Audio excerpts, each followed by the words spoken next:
New tonight, Fox 10 News learning more about a scam alert from the FCC, warning people about phony calls from overseas.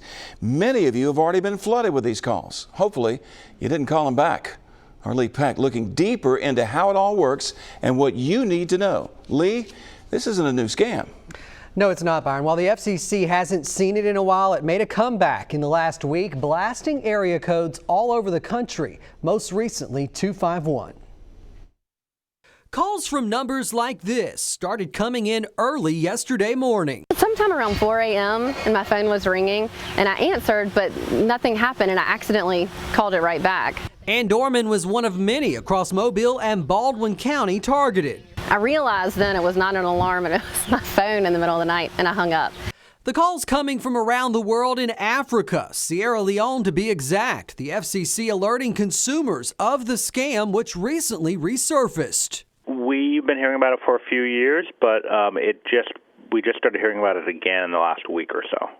Will Wyquist, a spokesperson with the FCC, says he began getting flooded with questions about the mysterious calls last Thursday from upstate New York. Since then, he's had reports from area codes in Louisiana, Oklahoma, Texas, and most recently, Alabama. Unlike other robocalls, they'll let it ring once or twice and don't want you to pick up. Instead, they want you to call them back so they can charge you, similar to a 900 number. I think the idea is they want to get as much money as they can from consumers, so they're trying to bait people into calling them back and then charging them and keep them on the line if they can. Dorman received her second call while she was at church. In addition to the overseas number, another red flag. Typically, these robo-dials, I think they're aware of time zones, and they call you at peak times when you're by your phone and available to answer. So I did take that into account, and that was really odd. The FCC urging consumers to not call the number. File a complaint if you do receive a call. Also, if you don't normally make international calls, you can have your phone provider block outgoing international calls. And finally, check your phone bill for charges you don't recognize.